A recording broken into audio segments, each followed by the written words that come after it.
Setelah kenabian Nuh alaihi salam, nabi yang diutus setelah itu adalah Nabi Hud alaihi salam. Jadi ada 4 orang nabi yang berasal dari Arab. Yang pertama Nabi Hud alaihi salam, kemudian Saleh, Syuaib, dan Nabi kita Muhammad sallallahu alaihi wasallam. Nabi Hud alaihi salam menjadi yang pertama yang berasal dari Arab, dan beliau sekaligus nabi yang pertama yang berbicara menggunakan bahasa Arab. Nasab Nabi Hud alaihissalam adalah Hud bin Saleh bin Arpaksyad bin Sam bin Nuh alaihissalam. Beliau berasal dari suku Ad bin Aus bin Sam bin Nuh alaihissalam. Artinya Allah subhanahu wa ta'ala mengutus Hud untuk berdakwah kepada saudaranya sendiri. Kaum atau suku Ad ini adalah orang-orang Arab yang tinggal di Al-Ahqaf, yaitu sebuah pegunungan berpasir yang terletak di daerah Yaman. Letaknya persis ada di antara Oman dan Hadramaut.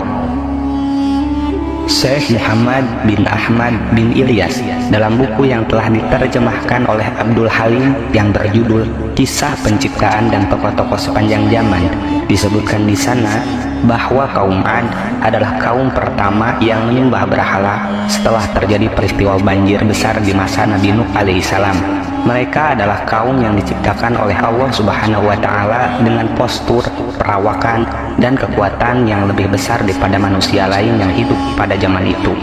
Kabilah-kabilah ini dipimpin oleh seorang raja yang bernama Jaljilan yang tingginya sekitar 100 siku. Menurut situs katadata.co.id, 1 siku itu sama dengan 45 cm. Artinya, tinggi Raja Jaljilan ini mencapai 45 meter, yang biasanya manusia memiliki postur badan rata-rata hanya 1,7 meter saja. Nah, karena postur tubuh Jaljilan ini sangat besar dan tinggi, jika dia berdiri, dia seolah-olah mampu menutupi matahari dari bumi.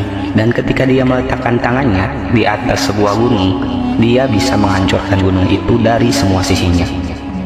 Wahab bin Munabbih mengatakan bahwa tinggi dari postur laki-laki kaum Ad adalah 100 siku, dan yang paling pendeknya seukuran 60 siku. Mereka belum mencapai dewasa kecuali setelah berumur 100 tahun. Mereka rata-rata bisa mencapai umur lebih dari 400 tahun. Ukuran dari kepala mereka kira-kira sebesar kubah yang besar. Mereka adalah kaum yang kejam dan menyembah berhala. Wahab bin Munabbih adalah seorang pemuka tabi'in dan ahli dalam bidang sejarah. Wahab diperkirakan berasal dari Arab Selatan dan memiliki darah Persia. Beliau memiliki pengetahuan yang mendalam tentang kitab suci dan tradisi dari Yahudi dan Nasrani, sehingga memiliki banyak riwayat dari kisah Israiliyat. Menurut dia, 60 orang laki-laki dari kaum Musa pernah suatu hari berteduh di tengkorak kepala orang laki-laki dari kaum Amalek. Jahid bin Asam mengatakan, aku pernah melihat seekor serigala dan anak-anaknya sedang berkumpul dalam kelopak mata dari seorang laki-laki kaum Amalek, dan aku pernah menimbang 1 gigi gerahamnya, ternyata beratnya mencapai 10 kaki. Wahab bin Munabbih mengatakan, ketika kejahatan kaum raksasa itu kian memuncak, Allah subhanahu wa ta'ala mengutus Nabi Hud alaihissalam. Kemudian Jibril turun kepadanya dan berkata, sesungguhnya Allah telah mengutusmu kepada kaum Ad. Berilah mereka peringatan dan beritahukanlah mereka bahwa aku, Allah, telah memberi tempo yang lebih lama, dan aku telah memberi mereka kekuatan yang belum pernah diberikan kepada siapapun sebelum mereka. Aku jadikan mereka para pembesar yang menguasai emas, dan menjadikan mereka sebagai orang yang paling panjang umurnya. Datanglah kepada mereka dan ajaklah mereka untuk bertauhid, agar mereka tidak menyembah berhala, untuk kemudian menyembah Allah subhanahu wa ta'ala. Nabi Hud kemudian mendatangi mereka di saat mereka sedang merayakan hari raya. Di sana, para pembesar kaum itu sedang berkumpul, dan Raja Jaljilan di atas ranjang yang terbuat dari emas, dan kepalanya memakai mahkota dengan bertahtakan permata yang megah. Mereka tidak menyadari apapun kecuali suara Hud alaihissalam yang mengatakan, wahai orang-orang, beribadahlah kalian kepada Allah subhanahu wa ta'ala, Tuhanku dan Tuhan kalian. Kalian tidak memiliki Tuhan kecuali Dia, dan berhentilah menyembah berhala yang kalian telah buat itu. Ini yang menyebabkan kaum Nuh sebelum mereka ditenggelamkan. Ketika Raja Jaljilan melihatnya, dia berkata, Celakalah engkau wahai Hud, apakah engkau menyangka dengan kelompok kami dan kokohnya kekuatan kami ini bisa mengalahkan kami dengan pernyataan-pernyataan tersebut? Tidak tahukah engkau bahwa setiap hari setiap malam 1000 anak dari kaum kami terlahir? Tatkala Hud merasa bosan mengajak mereka untuk mengesahkan Allah Subhanahu wa Ta'ala, tetapi mereka tidak mendengarkannya, dia memohon kepada Allah Subhanahu wa Ta'ala agar meminta wanita-wanita mereka dibuat bandul, sehingga pada tahun itu tidak ada satupun wanita dari kaum mereka yang hamil. Akhirnya mereka mengadukan hal tersebut kepada Raja Jaljilan. Mereka berkata, sesungguhnya Hud telah membuat istri-istri kami menjadi mandul. Kami khawatir apa yang dikatakannya itu memang benar. Nah, kemudian Allah Subhanahu wa Ta'ala menyampaikan kepada Nabi Hud alaihissalam, kabarkanlah kepada kaummu agar mereka beriman kepadaku. Jika mereka tidak beriman, maka aku akan kirimkan kepada mereka angin yang membinasakan. Ketika mereka mendengar kabar itu dari Nabi Hud, mereka melemparinya dengan batu. Nabi Hud alaihissalam tetap mengajak mereka selama 70 tahun, dan di saat itu mereka terus-menerus melempari Nabi Hud dengan batu. Ketika Nabi Hud merasa putus asa dengan mereka, dia berkata, "Wahai Tuhanku, engkau tahu bahwa sesungguhnya aku telah menyampaikan risalahmu kepada kaum Ad, tetapi mereka tetap dalam kekafiran mereka dan kesesatan mereka yang nyata." Selanjutnya, Allah Subhanahu wa Ta'ala menghentikan hujan dari mereka selama 7 tahun.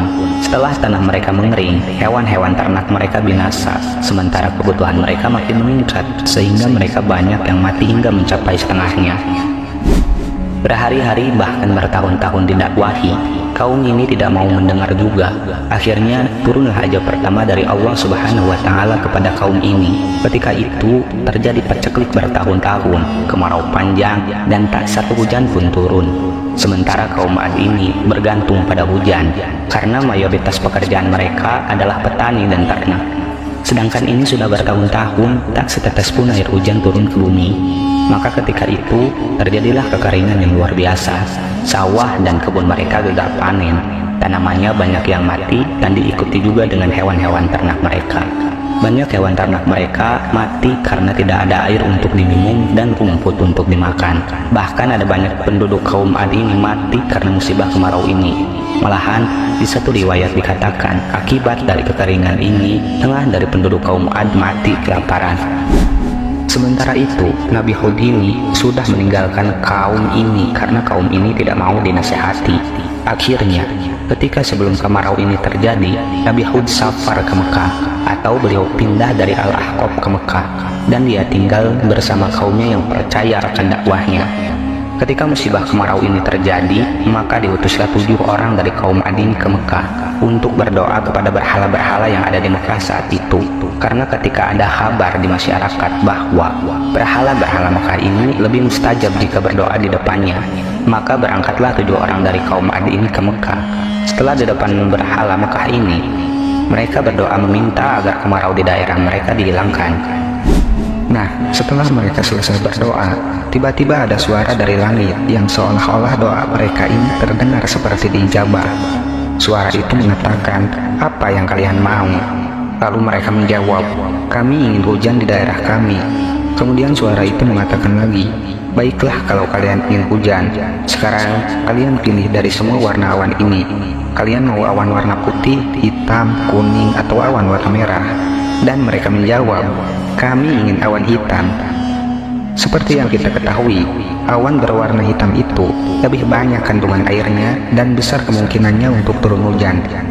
Maka kemudian suara itu berkata lagi, "Baiklah, akan aku kabulkan permintaan ini. Pulanglah ke kaum kalian, maka tunggulah di sana akan kukirimkan apa yang kalian pinta."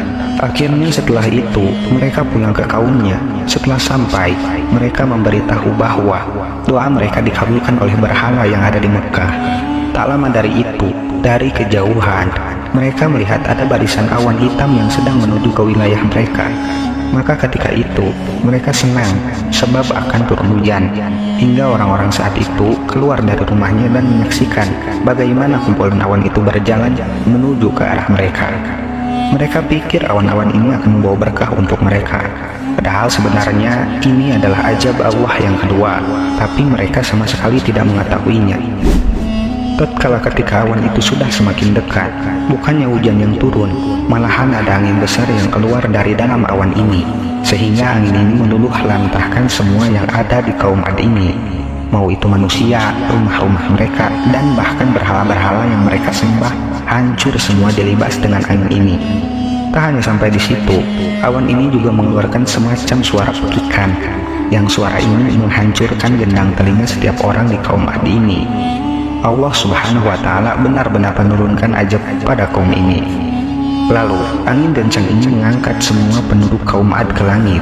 Diangkatnya mereka tinggi-tinggi tanpa terkecuali, dari anak-anak hingga orang tua, semuanya diangkat oleh angin besar ini. Dan bahkan teman-teman, tak tanggung-tanggung, kejadian ini berlangsung selama 7 malam 8 hari. Jadi orang-orang ini diputar-putar di langit oleh angin ini selama 7 malam 8 hari, hingga ketika angin ini mulai berhenti, orang-orang ini dijatuhkan kuat-kuat dari langit ke tanah dengan kepala yang ada di bagian bawah.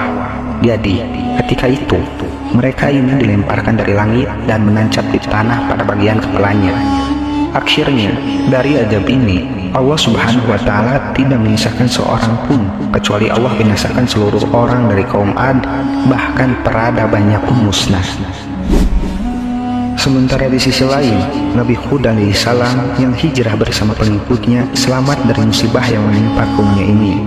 Setelah keadaan cuaca kembali tenang dan tanah Al-Ahqaf sudah menjadi sunyi senyap dari kaum Ad karena mereka seluruhnya telah mati, Nabi Hud alaihissalam pergi berhijrah lagi menuju Hadramaut, Yaman. Di sana, beliau menghabiskan sisa hidupnya sampai akhirnya beliau wafat dan dimakamkan pula di sana. Hingga sekarang, makamnya yang di atas sebuah bukit di suatu tempat yang kurang lebih berjarak 50 km dari kota Sibun selalu dikunjungi para peziarah yang datang dari berbagai penjuru dunia, terutama pada bulan Sya'ban. Wallahu a'lam bishawab. Semoga kisah ini bermanfaat. Lebih dan kurangnya mohon dimaafkan. Yang benar datangnya dari Allah Subhanahu wa Ta'ala, khilaf atau keliru itu datangnya dari saya pribadi sebagai manusia biasa. Sampai ketemu di kisah-kisah seru yang penuh makna selanjutnya. Saya akhiri. Wassalamualaikum warahmatullahi wabarakatuh.